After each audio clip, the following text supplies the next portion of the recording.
नमस्कार। जीनपुर इंडिया में आपका स्वागत है।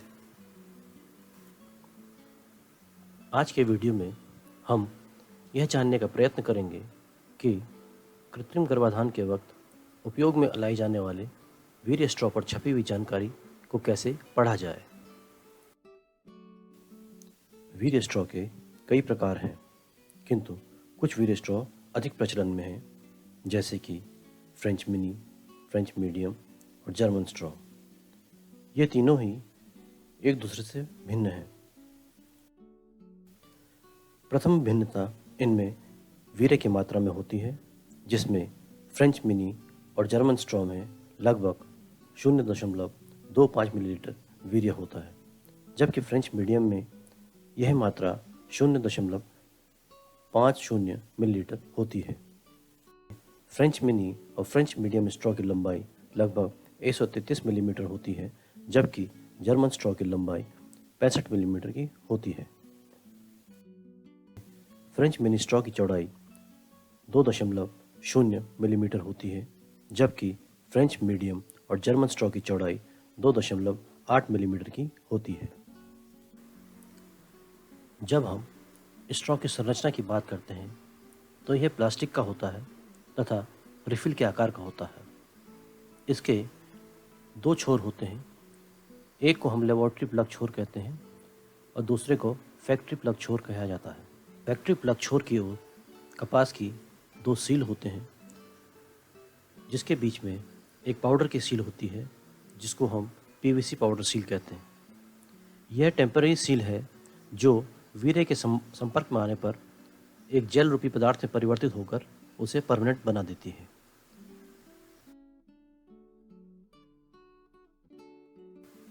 भारत सरकार के वीर्य उत्पादन के मानकों के अनुरूप प्रत्येक नस्ल के सांडों के वीर्य को अलग अलग रंग के स्ट्रॉ में भरा जाता है, जिसमें एचएफ के लिए हम मुख्यतः गुलाबी या हल्का लाल का रंग स्ट्रॉ यूज़ करते हैं।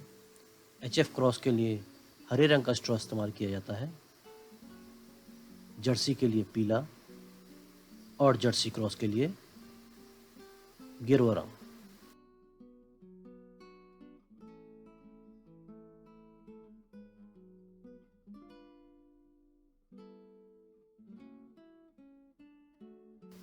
इसी प्रकार से सभी देसी नस्लों के सांडों के वीर्य के लिए नारंगी रंग के स्ट्रॉ का इस्तेमाल किया जाता है, चाहे वो साहिवाल हो, सिंधी हो, गिर हो, हरियाणा हो, बद्री हो या कांकरेज, थारपारकर, राठी इत्यादि।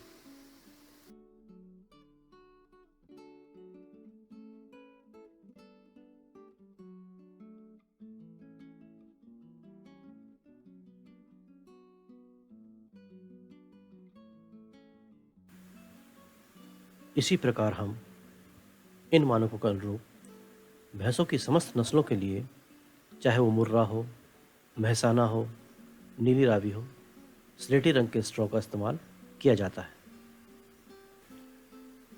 इस प्रकार से आप स्ट्रॉ के रंग को देखकर बता सकते हैं कि आपके पशु में किस नस्ल का वीर्य उपयोग में लाया गया है।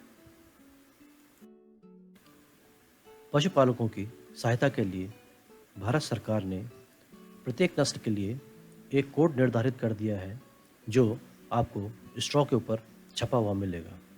जैसे होल्स्टीन फ्रीजियन के लिए एचएफ, संकर होल्स्टीन फ्रीजियन के लिए सीबीएचएफ, जर्सी के लिए जेवाई, संकर जर्सी के लिए सीबीजेवाई, साहिवाल के लिए एसएच, लाल सिंधी के लिए आरएस, गिर के लिए जीआर, बद्री के लिए बीडी, हरियाणा के लिए एचआर, राठी के लिए आरटी, थारपारकर के लिए टीएच, कांकरेज के लिए केएन, मुर्रा के लिए एमआर, महसाना के लिए एमएस, नीली रावी के लिए एनआर। इस प्रकार से अन्य नस्लों के लिए भी इन कोड का इस्तेमाल कर सकते हैं।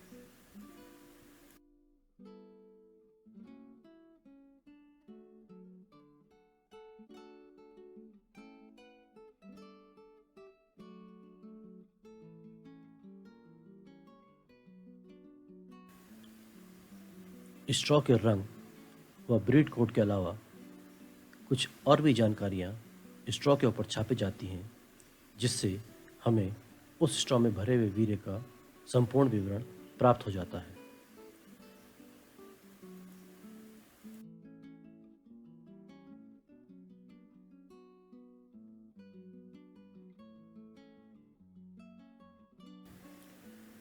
इन जानकारी में सर्वप्रथम स्ट्रॉ के ऊपर एक मार्का या लोगो अंकित होता है, जिससे आपको ये जानकारी प्राप्त होती है कि ये किस कंपनी द्वारा बनाया गया है। इसके अलावा दूसरी चीज़ आती है इनाफ आईडी या उस सांड का विवरण, किसने बनाया, कौन सी नस्ल का है और उसका नंबर क्या है। जैसे इस वीडियो में आप देखेंगे ULD RS 245 मतलब रेड सिंधी का 245। इसके बाद आता है निर्मात्री संस्था का नाम जहाँ इस वीर्य का निर्माण किया गया है, जैसे ULDB। फिर FE, प्रत्येक सांड से एक दिन में 2 बार वीर्य लिया जाता है। उसी के अनुसार जब पहली बार वीर्य लिया जाए तो उसे फर्स्ट इजैकुलेट यानी कि FE कहा जाता है, और दूसरी बार अगर वीर्य लिया जाए तो उसे SE कहा जाता है। इसके बाद आता है बैच नंबर। बैच नंबर जैसे कि आप वीडियो में देख सकते हैं 33/2019 अंकित किया गया है। इसका अर्थ है कि इस वीर्य का निर्माण वर्ष 2019 के 33वें दिन में किया गया है। कुछ स्टेशन इसमें तारीख भी अंकित कर देते हैं, जैसे कि वीडियो में दिखाया जा रहा है। इस पे अंकित है 4.0K-80, मतलब यह इसका सोर्स क्या है सांड का और इसकी माँ का दूध का उत्पादन कितना है, इसके बारे हम वीडियो में आगे बताएंगे। इसके अलावा कोई भी प्रमाणीकरण जो संस्था द्वारा प्राप्त किया गया हो उसका अंकन होता है, जैसे इस वीडियो में दिखाया जा रहा है ISO का प्रमाणीकरण। अब अगली बात हम स्ट्रॉ पर छपी वंशावली की करेंगे कि इसको किस प्रकार से पढ़ना है।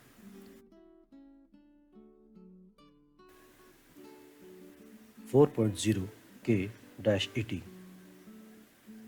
इसका अर्थ है कि यह सांड भ्रूण प्रत्यारोपण से प्राप्त किया गया है, जिसकी माँ का एक ब्यात का दुग्ध उत्पादन लगभग 4000 किलो है।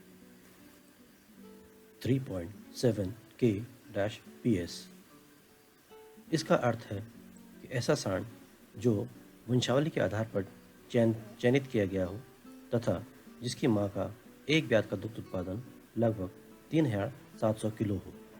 13.8K-IM, मतलब ऐसे सांड का वीर्य जो आयातित हो या आयातित भ्रूण से जिसका जन्म हुआ हो और जिसकी माँ का एक ब्यात का दुग्ध उत्पादन लगभग 13800 किलो हो। 4.6K-PT, मतलब ऐसा सांड जो प्रोजनी टेस्टिंग प्रोग्राम से प्राप्त किया गया हो और जिसकी माँ का एक ब्यात का दुग्ध उत्पादन लगभग 4600 किलो हो। कृत्रिम गर्भाधान की संपूर्ण प्रक्रिया में सांड का चयन एक अत्यंत महत्वपूर्ण स्थान रखता है। इस प्रकार आप स्ट्रॉ के ऊपर छपी हुई जानकारी से अपने पशु के लिए सर्वश्रेष्ठ सांड का चयन कर सकते हैं।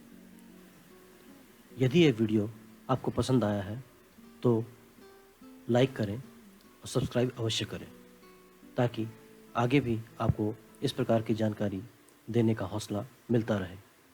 धन्यवाद।